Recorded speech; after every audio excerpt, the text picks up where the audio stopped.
ಚಿಕ್ಕಮಗಳೂರಿನಲ್ಲಿ ಮಹಿಳೆಯನ್ನ ಬಲಿ ಪಡೆದಿದ್ದ ಕಾಡಾನೆಯ ಸೆರೆ ಹಿಡಿಯುವ ಕಾರ್ಯಾಚರಣೆ ಆಗಿದೆಯಾದರೂ ಕೂಡ ಅದು ಅಲ್ಲಿನ ಜನರನ್ನ ಸಮಾಧಾನ ಪಡಿಸಿಲ್ಲ. ಕಾರಣ ಅರಣ್ಯ ಇಲಾಖೆ ಅಧಿಕಾರಿಗಳು ದಾರಿ ತಪ್ಪಿಸಿದ್ದಾರೆ ಅಂತ ಬೋರಮ್ಮ ಮೃತದೇಹವನ್ನ ಹೆದ್ದಾರಿಯಲ್ಲಿ ಇಟ್ಟು ಪ್ರತಿಭಟಿಸ್ತಾ ಇದ್ದಾರೆ. ಮಲೆನಾಡಿಗರ ದಾರಿ ತಪ್ಪಿಸಿದ್ರ ಹಾಗಾದ್ರೆ ಅರಣ್ಯ ಅಧಿಕಾರಿಗಳು ಬೋರಮ್ಮ ಮೃತದೇಹದ ಮುಂದೆ ಕುಟುಂಬಸ್ಥರು ಆಕ್ರಂದನ ಡಿಸಿ ಸ್ಥಳಕ್ಕೆ ಬರಬೇಕು, ನಮ್ಮ ಮನವಿಗಳನ್ನ ಸ್ವೀಕಾರ ಮಾಡಬೇಕು ಅಂತ ಹೇಳಿ ಪ್ರತಿಭಟನೆಯನ್ನ ನಡೆಸಲಾಗ್ತಾ ಇದೆ.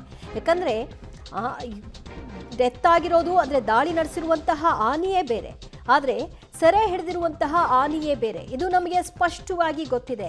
ಇದು ಅರಣ್ಯ ಇಲಾಖೆ ಅಧಿಕಾರಿಗಳು ನಮ್ಮನ್ನ ಯಾಮಾರಿಸುವಂತಹ ಪ್ರಯತ್ನಕ್ಕೆ ಮುಂದಾಗಿದ್ದಾರೆ ಅನ್ನುವ ಆರೋಪವನ್ನ ಮಲೆನಾಡಿಗರು ಮಾಡ್ತಾ ಇದ್ದಾರೆ. ಇದರ ಹಿನ್ನೆಲೆಯಲ್ಲಿ ಹೆದ್ದಾರಿಯಲ್ಲಿ ಕುಳಿತು ಮೃತದೇಹವನ್ನು ಇಟ್ಟು ಪ್ರತಿಭಟನೆಯನ್ನ ನಡೆಸ್ತಾ ಇದ್ದಾರೆ. ಕುಟುಂಬಸ್ಥರ ಆಕ್ರಂದನ ಒಂದು ಕಡೆಯಲ್ಲಿ, ಮಗದೊಂದು ಕಡೆಯಲ್ಲಿ ನಾವು ಇಷ್ಟೆಲ್ಲ ಹರಸಾಹಸ ಪಟ್ಟು ಆನೆಯನ್ನ ಸೆರೆ ಹಿಡಿದ ಮೇಲೆ ಈ ರೀತಿ ಹೇಳಿದ್ರೆ ನಾವು ಹೇಗೆ ಇದನ್ನ ಪ್ರೂವ್ ಮಾಡೋದು ಅಂತ ಅರಣ್ಯ ಇಲಾಖೆ ಸಿಬ್ಬಂದಿಗಳದ್ದು ಒಂದು ಕಡೆಯಲ್ಲಿ. ಅರ್ಧ ಗಂಟೆಯ ಅವಧಿಯಲ್ಲೇ ಸಕ್ಸಸ್ಫುಲ್ ಆಗಿ ಕಾರ್ಯಾಚರಣೆ ಮಾಡಿದ್ದೀವಿ, 7 ಸಾಕಾನೆಯನ್ನು ಬಳಕೆ ಮಾಡಿದ್ದೀವಿ.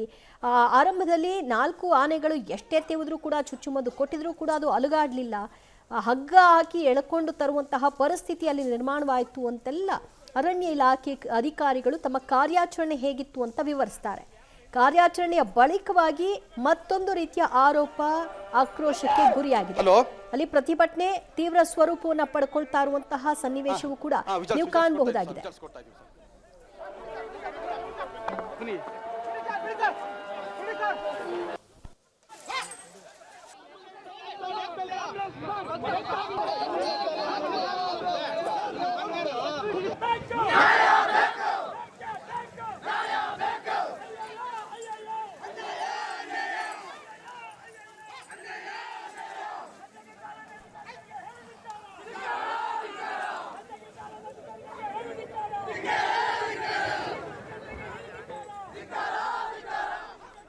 ಪೊಲೀಸರು ಮತ್ತು ಪ್ರತಿಭಟನಾ ನಿರತರ ನಡುವೆ ಅಲ್ಲಿ ಮಾತಿನ ಚಕಮಕಿ ಆಗ್ತಾ ಇದೆ, ತಳ್ಳಾಟ ನೂಕಾಟವೂ ಕೂಡ ಆಗ್ತಾ ಇದೆ.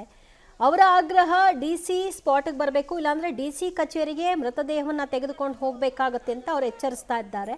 ಮತ್ತು ಯಾಮಾರಿಸುವುದನ್ನ ಇಲ್ಲಿಗೆ ಬಿಡಿ, ಈ ಘಟನೆಗೆ ಕಾರಣವಾದಂತಹ ಆನೆಯನ್ನ ಸೆರೆ ಹಿಡೀರಿ ಅನ್ನೋದು ಅವರ ಆಗ್ರಹ ಆಗಿದೆ.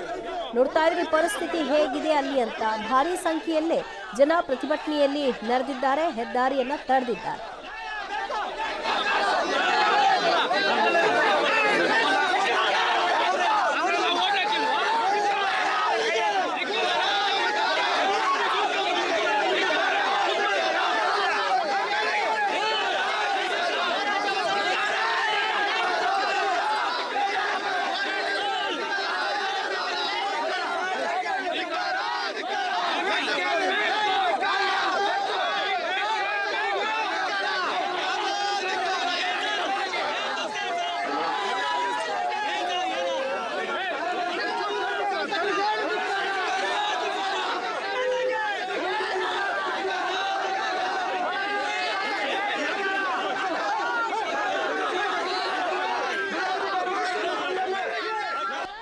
ದೃಶ್ಯದಲ್ಲಿ ನೋಡ್ತಾ ಇರೋದು ಪ್ರತಿಭಟನಾ ಸ್ಥಳದಲ್ಲಿ ನೆರೆದಿರುವಂತಹ ಚಿಕ್ಕಮಗಳೂರಿನ ಜನತೆ, ಆ ಭಾಗದ ಜನತೆ ಇದೇ ಕಾಡಾನೆಯ ದಾಳಿಗೆ ಇಬ್ಬರನ್ನ ಕಳ್ಕೊಂಡಿರೋದ್ರ ಹಿನ್ನೆಲೆಯಲ್ಲಿ ಈ ಆಕ್ರೋಶ ಅಲ್ಲಿ ವ್ಯಕ್ತವಾಗ್ತಾ ಇದೆ. ಮತ್ತಷ್ಟು ಮಾಹಿತಿ ಕೊಡ್ತಾರೆ ನಮ್ಮ ಪ್ರತಿನಿಧಿ ನಾರಾಯಣಗೌಡ. ಪರಿಸ್ಥಿತಿ ಹೇಗಿದೆ, ಏನಾಗ್ತಾ ಇದೆ ಅಲ್ಲಿ?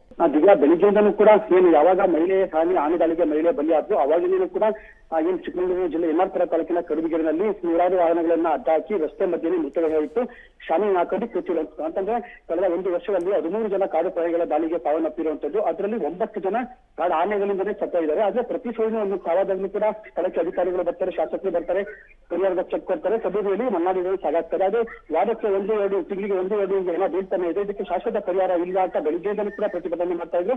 ಆದ್ರೆ ಬೆಳಿಗ್ಗೆಯಿಂದಲೂ ಕೂಡ ಅವರ ಆಗ್ರಹ ಏನಿತ್ತು ಅಂದ್ರೆ ಸ್ಥಳಕ್ಕೆ ಅರಣ್ಯ ಸಚಿವರು ಬರಬೇಕು, ಜಿಲ್ಲಾಧಿಕಾರಿ ಬರಬೇಕು ಅಂತ ಅವರ ಆಗ್ರಹ ಇದ್ದದ್ದು.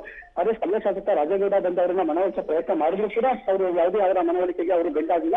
ಹಾಗಾಗಿ ಸಂಜೆ 4 ಗಂಟೆ ಆದ್ರೂ ಕೂಡ ಡಿಸಿ ಅವರು ಅಂದ್ರೆ ಇಷ್ಟು ಸುಮಾರು ಇಲ್ಲಿಂದ 50-60 ಕಿಲೋಮೀಟರ್ ದೂರ ಡಿಸಿ ಅವರು ಒಂದು ವಾರದಲ್ಲಿ 2 ಸಾವನ್ನಪ್ಪಿದೆ. ರಸ್ತೆ ಮೇಲೆ ಪ್ರತಿಭಟನೆ ಮಾಡ್ತಾ ಇದ್ರು ಕೂಡ ಡಿಸಿ ಅವರು ಇನ್ನೂ ಇಲ್ಲಿ ಬಂದಿಲ್ಲ ಅಂತ ಹೇಳಿ ಡಿಸಿ ವಿರುದ್ಧ ಕೂಡ ಆಕ್ರೋಶ ಹೊರಹಾಕಿರುತ್ತದೆ. ಮತ್ತೆ ಸ್ಥಳಕ್ಕೆ ಡಿಸಿ ಅವರು ಬರ್ದಲೇ ಇದೆ. ಈ ಮೃತದೇಹವನ್ನ ನಾವು ತಗೊಂಡು ಸೀದಾ ಡಿಸಿ ಆಫೀಸ್ ಕಚೇರಿ ಮುಂಭಾಗದಲ್ಲೇ ಇಟ್ಟು ಪ್ರತಿಭಟನೆ ಮಾಡ್ತೀವಿ ಅಂತ ಕೂಡ ಆಕ್ರೋಶ ಹೊರಹಾಕಿರುತ್ತದೆ. ಹಾಗಾಗಿ ಸದ್ಯದ ಮಾಹಿತಿ ಪ್ರಕಾರ ಈಗ ಡಿಸಿ ಅವರು ಚಿಕ್ಕಮಗಳೂರಿಂದ ಹೊರಟಿದ್ದಾರೆ ಅಂತ. ಆದ್ರೆ ಈಗ ಸ್ಥಳಕ್ಕೆ ಬಂದಂತ ಏನು ಶಾಸಕ ರಾಜೇಗೌಡರು ಕೂಡ ಇಲ್ಲಿನ ಜನ ಮತ್ತಷ್ಟು ಆಕ್ರೋಶ ಹೊರಹಾಕ್ತಿರುವಂತದ್ದು ಅಂತಂದ್ರೆ ಅರಣ್ಯ ಸಚಿವರು ಬರ್ಬೇಕಿತ್ತು.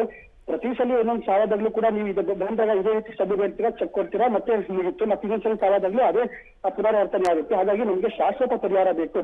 ಮತ್ತೆ ಯಾವತ್ತೂ ಕೂಡ ಮಲೆನಾಡಲ್ಲಿ ಆನೆ ದಾಳಿಯಿಂದ ಯಾವುದೇ ಸಾವು ಸಂಭವಿಸಬಾರ್ದು, ಅಲ್ಲಿ ಆ ರೀತಿ ನಮಗೆ ಶಾಶ್ವತ ಪರಿಹಾರ ಬೇಕು ಅಂತ ಒಂದು ರೀತಿ ಏನು ಶಾಸಕ ರಾಜೇಗೌಡರು ಕೂಡ ನೂಕಾಟ ತೆಲ್ಲಾಡ್ಕೊಂಡು ಅವರನ್ನ ಕರ್ಕೊಂಡು ಬರುವಂತ ಸ್ಥಿತಿ ಕೂಡ ನಿರ್ಮಾಣ ಆಗಿರುವಂತದ್ದು. ಆದ್ರೆ ಈ ಸದ್ಯಕ್ಕೆ ಈಗಾಗಲೇ ಮಲೆನಾಡಿಗರು ಬೆಳಿಗ್ಗೆಯಿಂದಲೂ ಕೂಡ ತಾಳ್ಮೆಯಿಂದ ಕಾಯ್ತಿದ್ದಂತವ್ರು ಡಿ ಸಿ ಬರ್ಲಿ ಅಂತ, ಈ ಕ್ಷಣವರೆಗೂ ಕೂಡ ಬರ್ಲಿಲ್ಲ ಅಂತ ಅನ್ನೋ ಕಾರಣಕ್ಕೋಸ್ಕರ ಈಗ ಮತ್ತಷ್ಟು ಆಕ್ರೋಶ ಜೋರಾಗಿರುವಂತದ್ದು. ದಿವ್ಯಾ, ಥ್ಯಾಂಕ್ ಯು ನಾರಾಯಣಗೌಡ ನಿಮ್ಮೆಲ್ಲ ಮಾಹಿತಿಗೆ.